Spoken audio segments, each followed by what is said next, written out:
Good morning, and please be seated.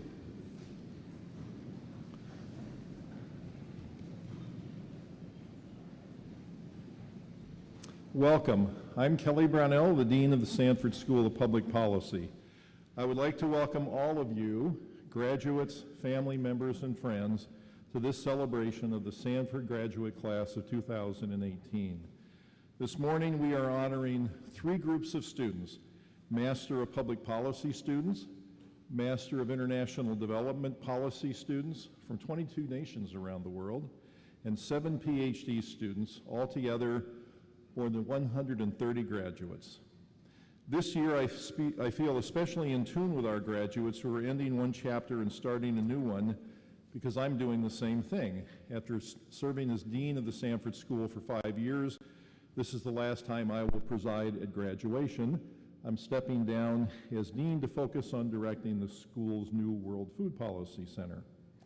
I'm sincerely grateful for the opportunity I had to serve as Dean and to work with and learn from this incredible community of scholars.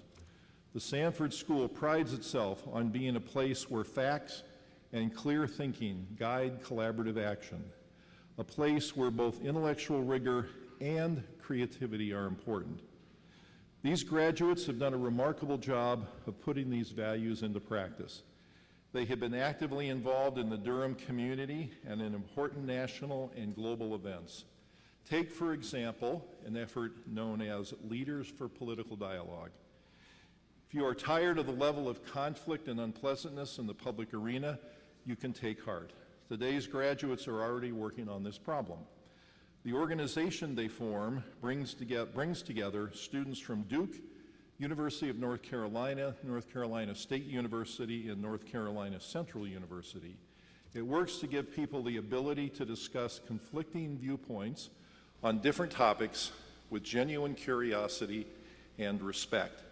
Thanks to their vision and passion and to the staying power of the basic concept, the Leaders for Political Dialogue organization will continue in new hands next year. Another group collaborated on a project known as Just Listen. They brought together local college and high school students for a spoken word, music, and dance performance. Why would they do this? Because they believe that better education policy must begin with listening to what young people have to say about their world, the places they live, and the challenges they face. Today's graduates also got involved by speaking up. A number of them published opinion pieces in statewide and national newspapers. One student's piece about protests in Armenia appeared in the Washington Post just days before an historic election there. Our students seem to have public service embedded in their DNA. One is even a second-generation Peace Corps volunteer. We are proud of their academic achievements, absolutely, no question. But we are just as proud of the way they put their knowledge to work for all of us, the way they embody the true spirit of the Sanford School. Their spirit of service has already helped their alma mater. The MIDP graduates reached 100% participation in their class gift campaign, and the MPP class reached nearly this level. This is truly impressive, and we are immensely grateful. Thank you, graduates. As the newest alumni of Sanford and Duke, today's graduates are joining distinguished company. Sanford alums include elected officials at all levels of government. Sanford alumni are policy analysts inside and outside government, in the United States and around the world. They are entrepreneurs, members of Congress, heads of businesses, and deans of colleges. Sanford alumni succeed in so many different kinds of work because they are creative problem solvers. A great example is today's distinguished alumnus speaker, Peter Kant. He is vice president at SRI International, where he directs the company's partnerships with the U.S. government. SRI, known to Apple iPhone users as the company that gave us the virtual assistant called Siri, does amazing work on so many important areas. Peter's role includes everything from engineering and robotics to education policy. He also leads SRI's Center for Innovation Strategy and Policy, It helps clients around the world with innovation and technology transfers. One of Peter's previous jobs was with the U.S. Food and Nutrition Service, which is responsible for all federal nutrition assistance programs, an enormous purview. Programs like the SNAP program, what used to be known as food stamps, and school meals. His wide-ranging career in the federal and state government, in the tech sector, and now in the nonprofit world shows how many directions a public policy degree can take you. He is a role model for our graduates in another way, too. Over 2 decades, Peter has consistently given back to the Sanford School. He serves on career panels, he mentors students, and hires interns. He also shares his expertise in technology policy and innovation with faculty and staff. A loyal alum, a tremendously accomplished professional, and a most interesting and nice person, please join me in welcoming Peter Kant.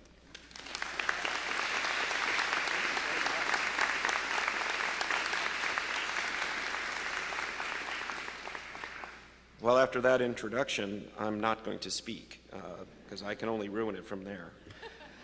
Well, thank you very much. Good morning. Students, if there are still some here, those who used to be students, faculty, of course, who are probably astonished that I'm standing here today. Parents, and especially graduates. Dean Brownell, thank you for the invitation to be part of this wonderful ceremony. Dean Kelly, Dean-ish Kelly, soon-to-be Dean Kelly, whatever the appropriate, I'm not sure. It was a pleasure meeting you this week. Congratulations on your appointment, and I wish you, of course, the best.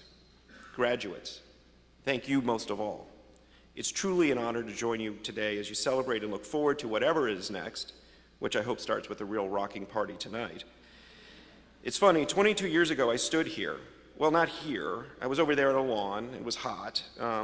At the Sanford School. Okay, it wasn't the Sanford School, it was the Sanford Institute.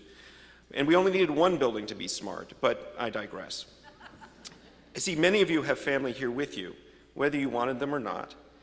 And parents, I can tell you, I've paid my mortgage, my kids' college accounts are funded. You can go somewhere with an MPP. I just can't tell you exactly where that will be. I had family at mine as well. My grandmother JoJo was here, and she was convinced I was the commencement speaker at my own graduation because I introduced Governor Sanford. And I guess the way I captivated the audience with, I would now like to introduce Governor Terry Sanford, really spoke to her on a foundational values level. Well, JoJo, you were just 22 years ahead of schedule. I won't lie, I've been kind of antsy about this speech, and that's the nice way of me saying I was downright freaking me out. I asked friends for advice and was told, well, after they cried out, wait, you're the commencement speaker? I asked for them advice, and I was feeling pretty good until Annie spoke last night, and I realized, I gotta follow that? Yeah. I rewrote some stuff, I'm okay. Well, what they said after they asked if I was really the commencement speaker was that I need to be short and memorable, humorous yet meaningful, impart some time-earned wisdom that provides a glimpse into the future. In essence, I needed to be Yoda. Well, I am old, bald, and wrinkled, so I've got that going for me, so we'll see how this works out. But when I thought about it, I realized, well, I know how to deal with conflicting goals and vague direction in a critical and most likely bored audience. I'm a policy professional. You see, when I was sitting where you are, well, again, a lawn over there, but you get the idea, I really had no idea where my career would lead, or even where it would start. I wanted to run public institutions, I wanted to be somebody, I wanted to make a difference, but I didn't know what that meant. Well, I started in public service, I worked in the Texas legislature, I was then an appointee in the Clinton White House, working for Vice President Gore. Sadly, the voters, or the Supreme Court, but I'm not bitter, unceremoniously gave my office to someone else, and I spent the next 15 years in the private sector, eventually running a multinational technology company. But I missed the public sphere. Don't get me wrong, I like the money, and so does the kids' college accounts, but I was bored. I'm now part of the leadership team at SRI International, a technology R&D nonprofit founded by Stanford University, the Duke of the West, over 70 years ago. We are developing technology in artificial intelligence, biosciences, robotics, hopefully sharks with frickin' laser beams, and a whole bunch of other really cool stuff for the government and foundations. In fact, back in the 70s, we sent an electronic packet from a mainframe on our campus to UCLA, and we called that program the ARPANET, which now is the Internet. So I like to point out that I went from working for the guy who said he invented the Internet to the place that actually did. It's an odd career, and while I do like to talk about myself, I did have to think about how my experience would be helpful to you. One thing I would like to point out, one of your colleagues, your new graduate, Carrie, interned at SRI International, and she won the Policy Wonk of the Year award, or whatever that is. In this case, correlation and causation are very closely aligned. Well, I used to joke that an MPP and an MBA and a law degree are basically the same and basically develop the same skills, just with different cases. I may have been overcompensating for something, but nonetheless, that's what I thought. But as I look back on my career covering public, private, and nonprofit sectors, I discovered that my public service experience and the skills I developed in public leadership are a big part of what helped me succeed in business, government, and the nonprofit sector. Without a doubt, all of you have garnered the technical building blocks necessary to succeed. The analytical communication skills you developed here are extremely valuable. As hard as it may be to believe, and this is critical, writing a great one-page memo can build a career all in of itself. But those skills are the mechanics of your profession. What makes us policy dorks successful is in facing the unique intellectual and human challenges posed by working specifically in the public sector. When in the private sector, I dealt with a variety of challenges, from deciding how much to invest in R&D to deciding which businesses to enter and which to shut down. Those were not easy decisions, and I needed all the analytical skills I and my teams could muster. But in business, you always have one driving mission that helps focus your decisions: the profit motive. Managers may decide to focus on long-term or short-term gains, or generate value through new products, great customer service, or significant cost-cutting, but in the end, the mission is revenue growth, and you make your decisions based on that quantifiable goal. Working in nonprofits certainly ups the management complexity. Nonprofit leaders strive to maximize impact, not profits. Nonprofit leaders make decisions based on what will best achieve the distinct missions of that organization, whether that means protecting the environment, curing disease, educating students, or promoting social mobility. But again, the mission is clear. Decisions are made by a knowable set group of stakeholders, and performance, while is measurable, although sometimes difficult to do so. But working in the public sector is by far the toughest leadership challenge. Unlike in business or in mission-focused nonprofits, the missions of public institutions are more varied and often internally conflicting. For example, the Food and Drug Administration strives to make critical medicines available quickly, yet wants to make sure they're fully tested and validated for safety and effectiveness. The Federal Reserve tries to foster a climate for economic growth, but also rein in inflation. City halls look to grow economies in their cities, while still maintaining a community's unique culture. In public service, there are no perfect decisions. When I ran the federal school lunch program during the Clinton administration, we learned that hungry kids were not getting the nutrition they needed because the application process was arduous and embarrassing. Easy answer: simplify the process. Even if we increased the number of kids inappropriately getting a free lunch by 5%, it was about 12 cents per kid per day. Easy. However, by law, anyone approved for a free school lunch was also their families were also eligible for Medicaid and welfare, now TANF. Some parents may game that system to get taxpayer-paid benefits they're not entitled to, that are funded by taxpayers. 12 cents quickly became millions and then billions of dollars. Well, that answer, or what to do there, is not in MATLAB, Python code, or regression analysis. The answer is never clear. If it is, you haven't done your homework. In the public sector's missions conflict, precise answers are unknowable, and you should be suspicious of anyone claiming to have them. Resources are scarce and fought over by powerful interests. And oh yeah, you don't get paid all that much money, and no one knows, especially your parents, what exactly you do. Most difficult of all is that the public sector is just that, public. In government, you don't have a single boss, a board, or shareholders. Your boss is the general public. They are demanding, they don't like paying for anything, and they often can't make up their mind. Sounds great, right? Maybe you should have taken that interview with the consulting firm. But you came here to practice the skills necessary to serve in the public sphere and feed your desire to take on these challenges. And we need you to take them on. Making a difference in public service will be the most rewarding professional experience you can have. And being selfish, it's the best thing you can do for your career. tell a story quickly about what happened at the end of the Clinton administration. I was trying to find a job. Then former Deputy Secretary of Treasury Nancy Kellefer became the head of the McKinsey Consulting Office in D.C. She invited all 50 SES-level political appointees who were under 30 years of age to interview. We were there with the top 1% MBA grads from places like Duke, Stanford, Harvard. And I asked her why she asked us to interview. We were not business people. She said, "Peter, you led a 20,000-person federal agency with a $40 billion budget, and you're 27 years old. That woman over there, she ran the Ex-Im Bank, resulting in billions of dollars of additional American exports. She's 28. The real question is, why am I interviewing these MBA grads?" So I'll leave you with 3 nuggets of advice, in addition to your paid-for training, young Padawan. That's my yoga, my Yoda is throwing out. I won't do yoga, I promise. To be successful in this complex, annoying, and terrifyingly satisfying environment that is public leadership. Number 1, and you've already started this, you need to engage with the people and the public, especially those with different perspectives, opinions, and experiences from your own. You will learn from these interactions, make better policy and decisions. Democracy is one of the original forms of crowdsourcing, even before Yelp. You must be honest with the public, your stakeholders, and importantly, yourself.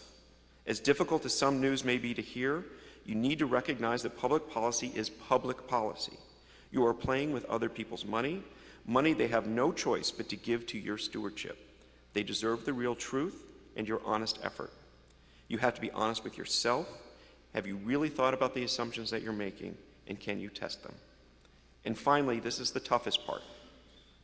Even with all the vagaries of the public sector, with the need to engage and thoroughly analyze every angle, many people will pick you apart, and you will probably have some of it wrong and need to change it in the future. But you only make a difference when you make a decision. If you engage people, did thoughtful analysis, and were honest with yourself and listened to your values, your decision will be as strong as it can be.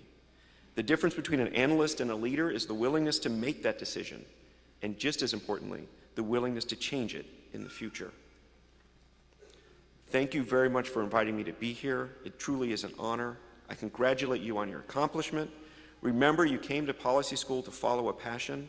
I can't wait for you to get out there and achieve it. Thank you.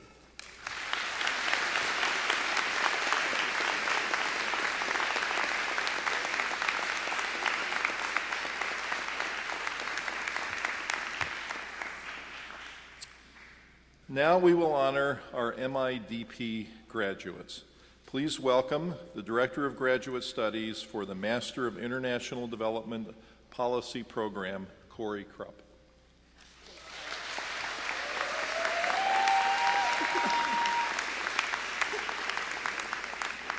Good morning. My name is Corey Krupp, and I have the privilege of serving as the Director of Graduate Studies for the Master of International Development Policy Program here in Sanford.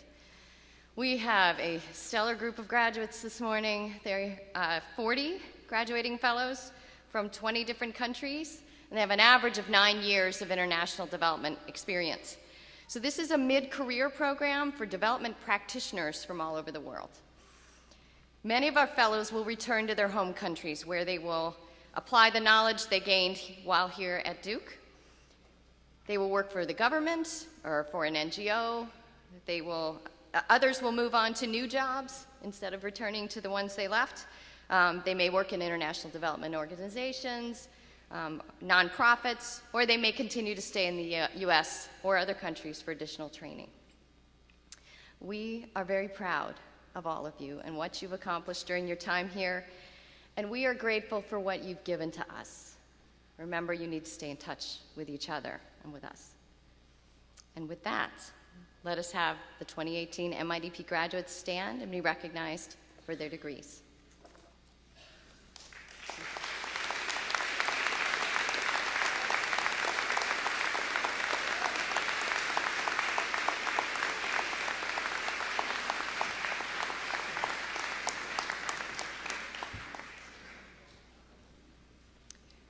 Please hold your applause until all the graduates' names have been called.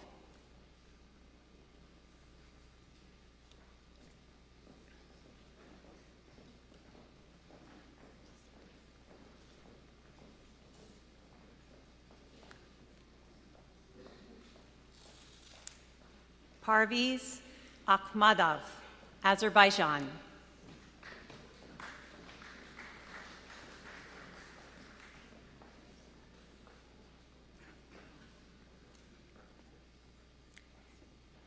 Shailesh Bogoli, India.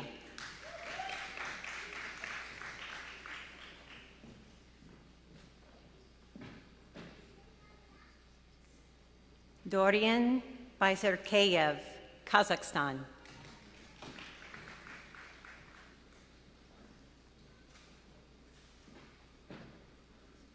Elizabeth Baldwin, United States.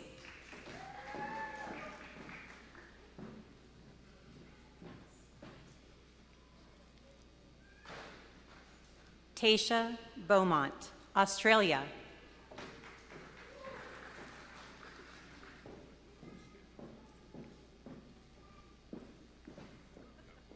Patrick Bwire, Uganda.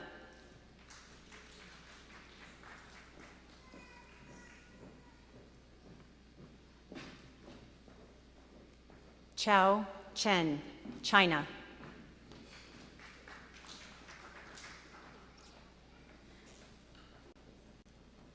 Sosro Dahana, Indonesia.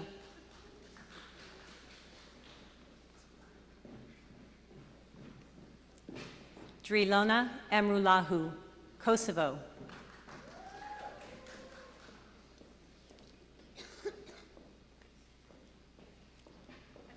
Adebimpe Mbang Femi Oyewo, Nigeria.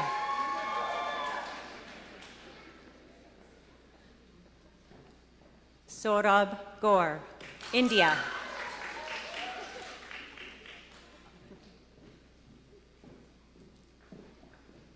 Dia Handayani, Indonesia.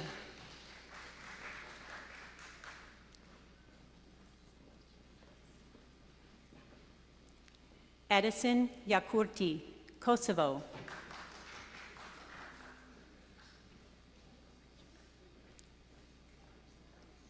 Rupanjali Kartik, India.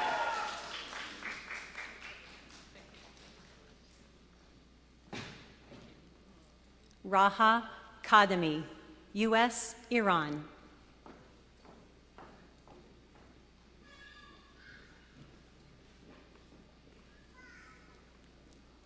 Linda Lowe, Canada.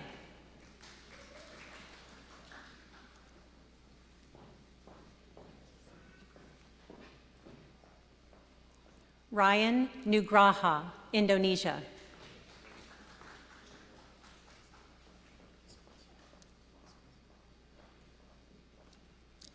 Ismail Onay, Turkey.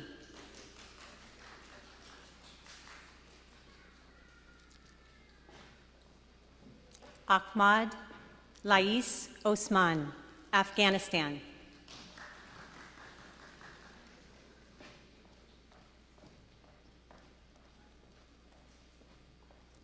Ozcan Ozdemir, Turkey.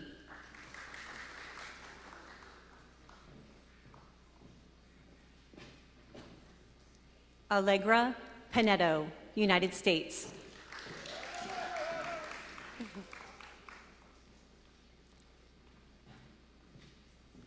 Laurel Pegorsh, United States.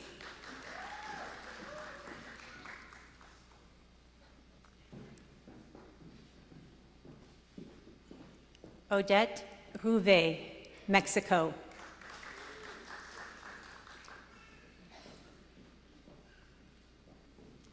Gada Roba, United States.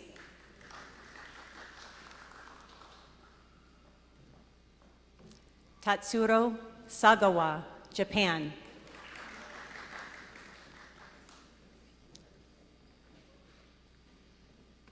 Rachel Schmidtke, United States.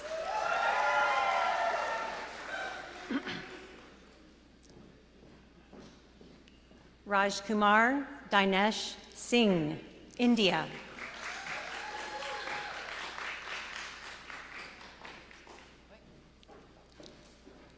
Naina Soin Kapil, India.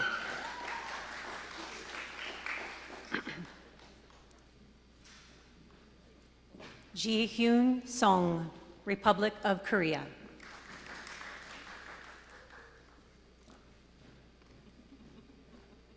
Akiko Tamura, Japan.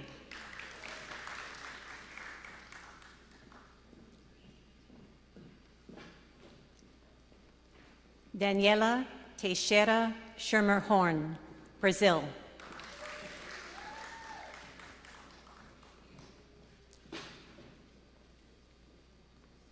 Praveen Kumar Topo, India.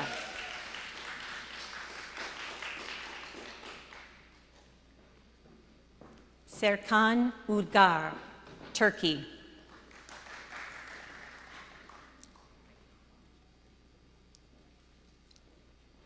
Ada Umenwaliri, United States.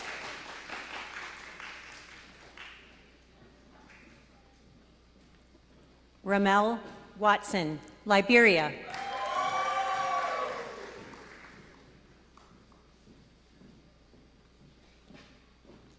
Subodh Yadov, India.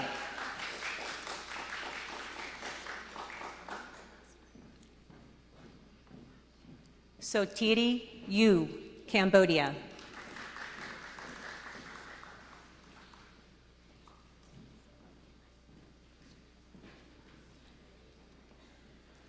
Congratulations, MIDP class of 2018.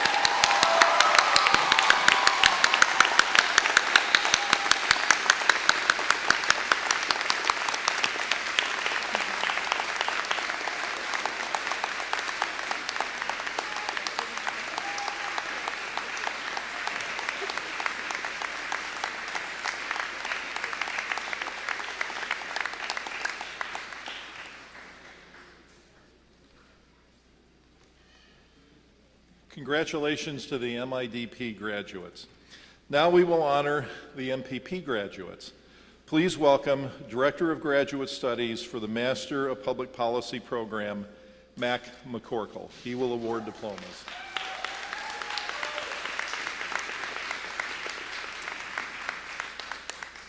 My name's Mac McCorkle.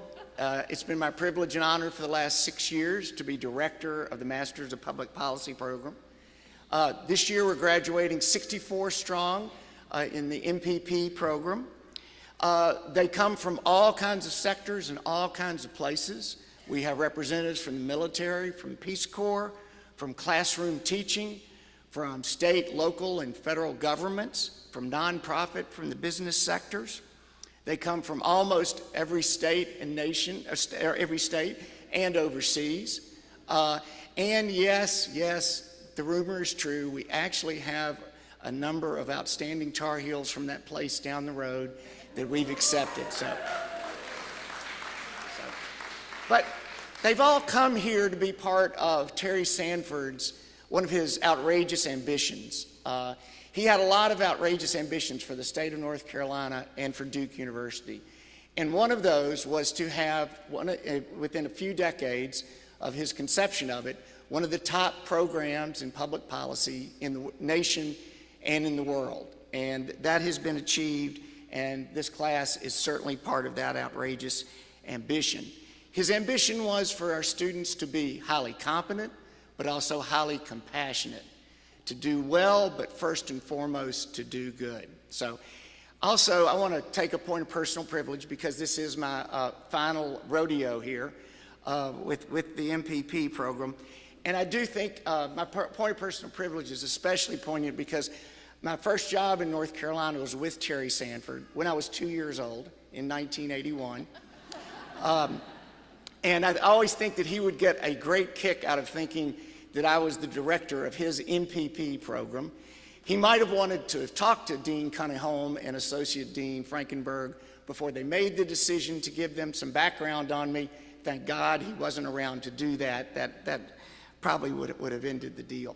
But this group, especially, I told them Thursday night, and I want to say it in front of the parents, is I can't think of a better class to ride out with than this group. So please, the graduates of the MPP program of 2018, please rise.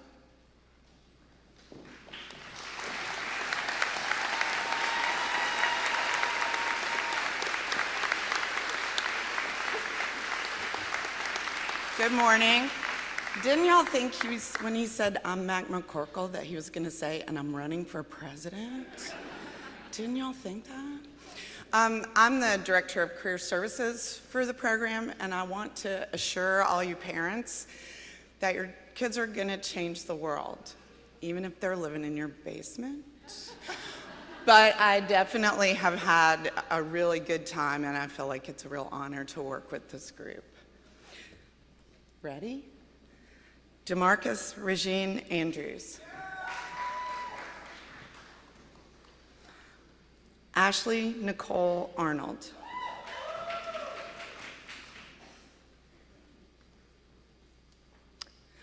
Martine Aurelian.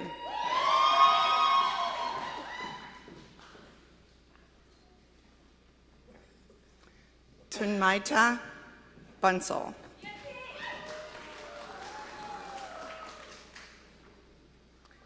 Andrew Michael Blakely.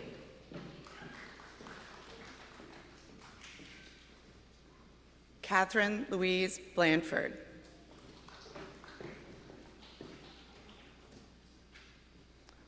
Laura Michelle Burgess.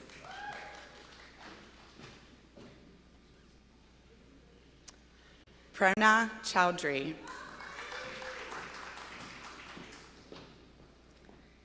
Kaylin Alyssa Christofferson.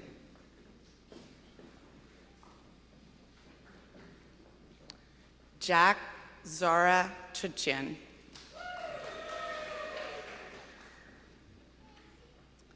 Samantha Janet Collins.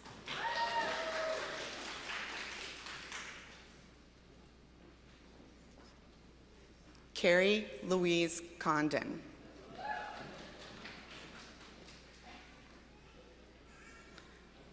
Colleen Marie Cox.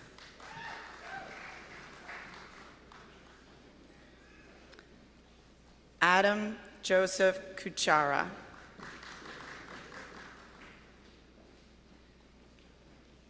Michael Mark Darden. Timothy Grant Deinhardt.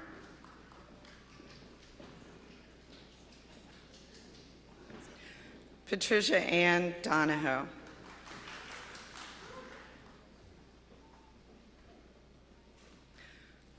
Clark Caitlin Mitchell Edwards.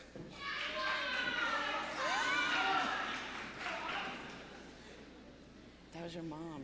That was my sister. Cameron Lenore Egan. Caitlin Taylor Grayback.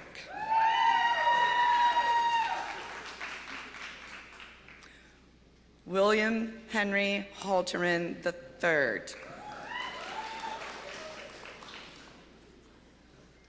Corinne Elise Hayes.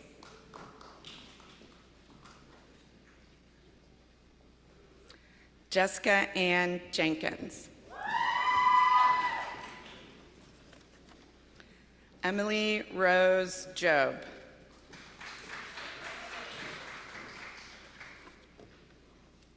Emily Jane Johnson.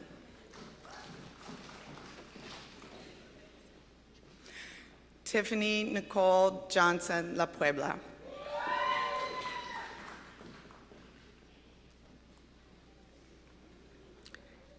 Abraham Alexander Sechrist Katz.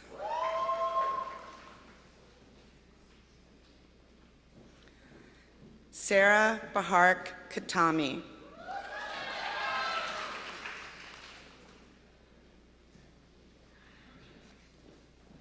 Anne Margaret Krabenschmidt.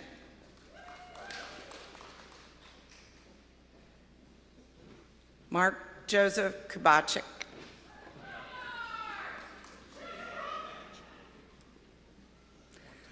Lindsay Reed Laster.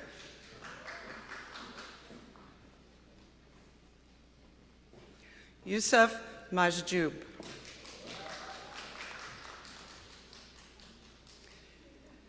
Sarah Elizabeth Greeley Maniatis.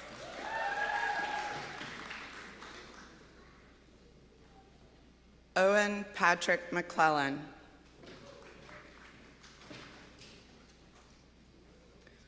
Margaret Catherine McGrain.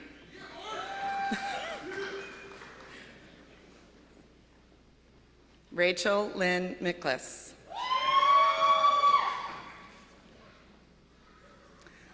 Elizabeth K. Nagel. Wesley Charles Norris.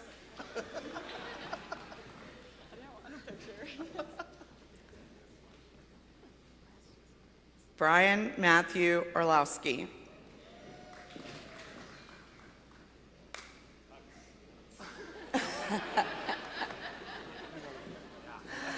Stephen Harold Pengel.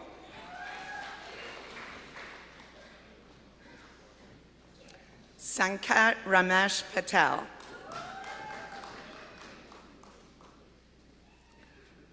Carlos Andres Peña Herrera.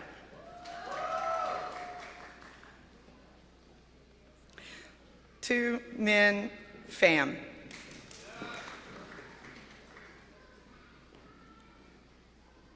Sarah Ruth Reinheimer.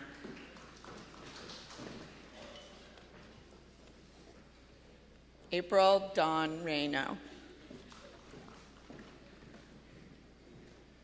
Chandler Rose Rowland.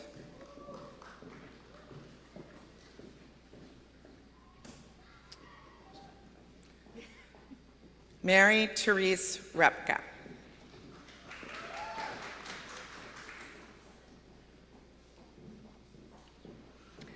Kavya Sekar.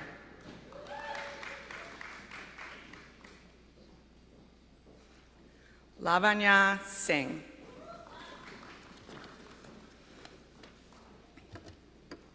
Evan Michael Taylor.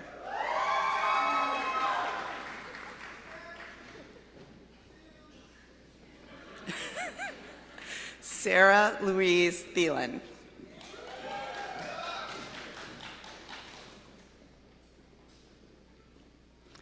Mighty Cecilia Tranfung.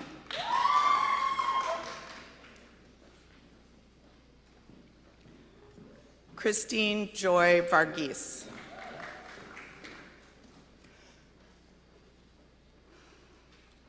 Madhulika Vulamiri.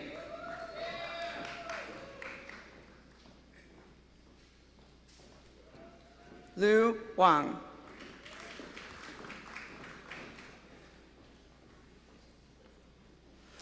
Zi Yuan Wang.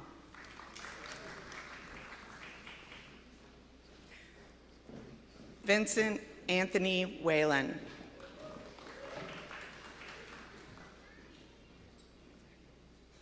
Yo Wu.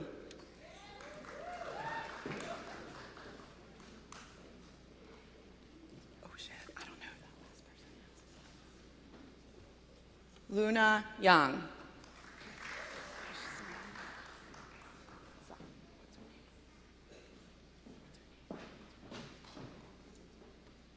What's her name?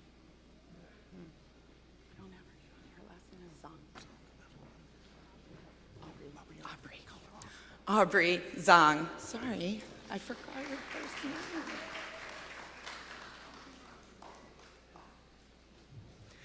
Let's congratulate the class of 2018.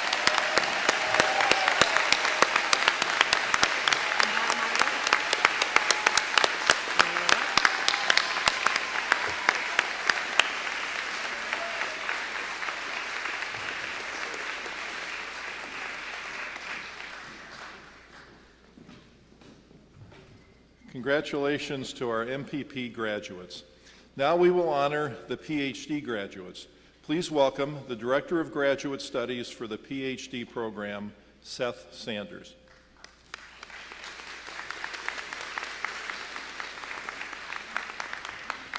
Thank you very much. So I was asked to introduce the PhD hooding ceremony. So first, you probably know what a PhD is. It's a doctorate in philosophy. And why philosophy? Because it's from the original meaning of the word, which is a love of wisdom. And I actually think it's quite fitting that we have here today a set of students that are getting a PhD in public policy, but everyone who gets a doctorate in every discipline, physics, literature, the arts, gets the same degree. And I think it's fitting because it suggests that when you get your PhD, you don't know where wisdom is going to come from. It could come from anywhere. Now, the ceremony is, to the best of anyone's knowledge, about 1,000 years old. And it probably originated when there was not much of a distinction between the priesthood and the academy. And what you'll see today is each of our graduates are going to be wearing the Duke blue colors. And those colors will remain with them for the rest of their lives. When they go to graduate their PhD students, they will be representing Duke with the Duke colors. I wanted to tell you one story about the garb that we wear, and I have no idea if this is true. I hope it's true, but I have no idea. And the story is about this hood that we all wear over here. And the story that I heard is that in the 11th and 12th century, priests were not well paid, and so they would wear these hoods in the hope that their appreciative students might put a few coins in for their work. And please don't do that today, but as you go on in your careers, it would be kind of nice to get a couple coins back to the Sanford School. That would be a very nice thing. I wanted to describe to you what a PhD program was like, but it's a very hard thing to describe. The only thing I would ask you to imagine is imagine coming into Sanford every day and your mentor hands you an exam. And not only does that exam not have any right answers, it has no answers. And you do this every day for 4 years. And around the 4th year, you hand the paper back at the end of the day, and there's an answer, and it's a really good answer. And the faculty member didn't even know there was an answer. And when that happens, it's magic. And that's what these students have done for 4 years, struggled with very ambiguous questions and found answers that are going to affect thousands or millions of people's lives. So I would like to present to you the graduates.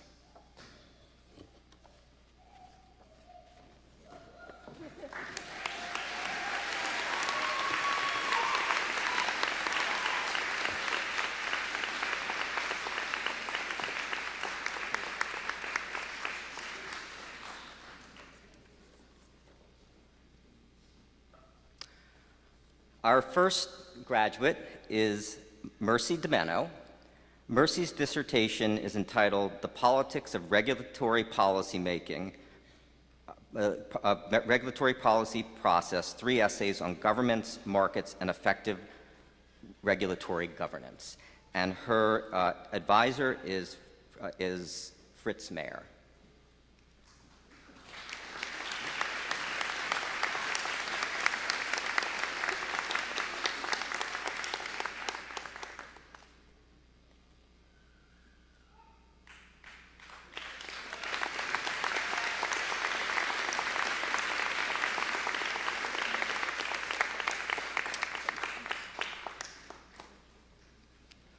Our next graduate is Maria Larito.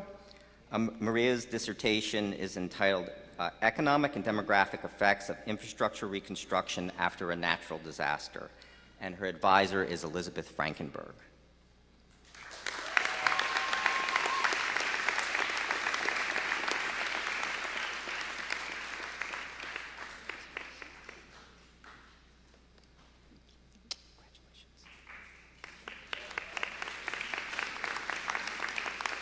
Our next graduate is Brian Prest.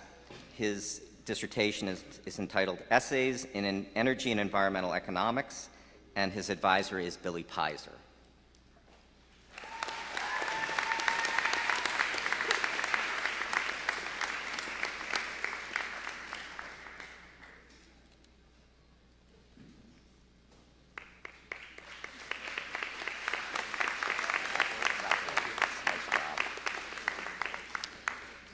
Our next graduate is Annika Schenk Fontaine.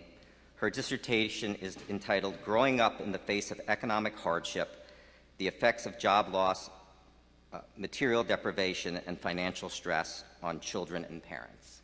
And her advisor is Anna Gassman-Pines.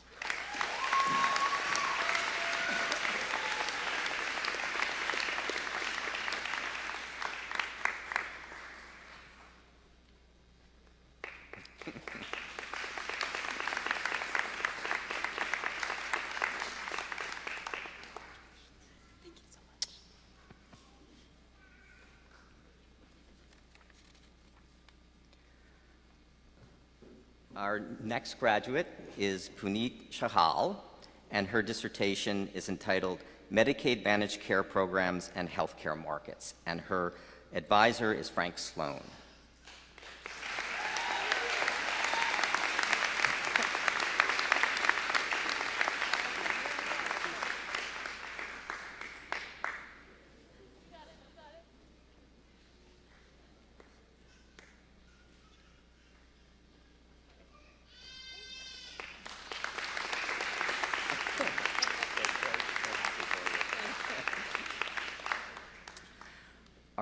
Our next graduate is Andrew Heiss, and his dissertation is entitled Amicable Contempt, the Strategic Balance Between Dictators and International NGOs, and his advisor is Judith Kelly.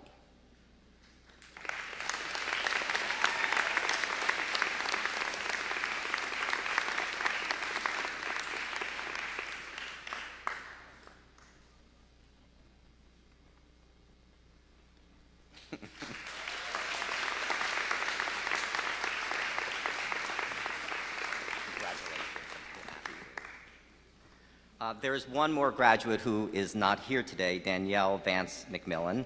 Her dissertation is entitled Nonprofit Market Structure and Its Consequences. Thank you.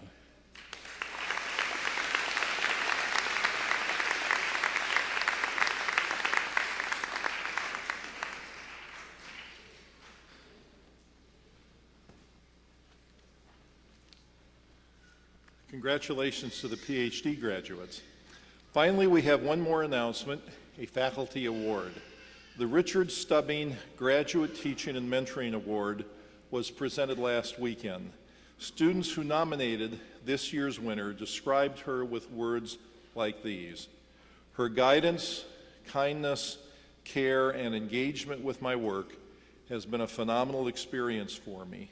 I will not only take away immense intellectual learning, but I have also been inspired by her to be a more ethical and attentive human in my professional work and my personal life.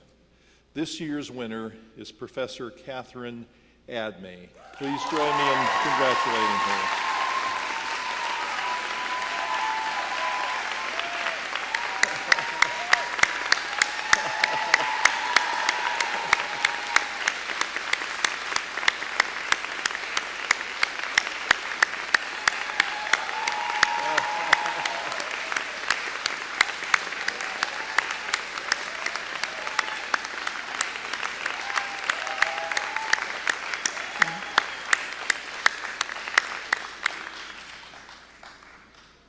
Well, I can't remember an honor more richly deserved, so thank you, Admey, for all your wonderful work.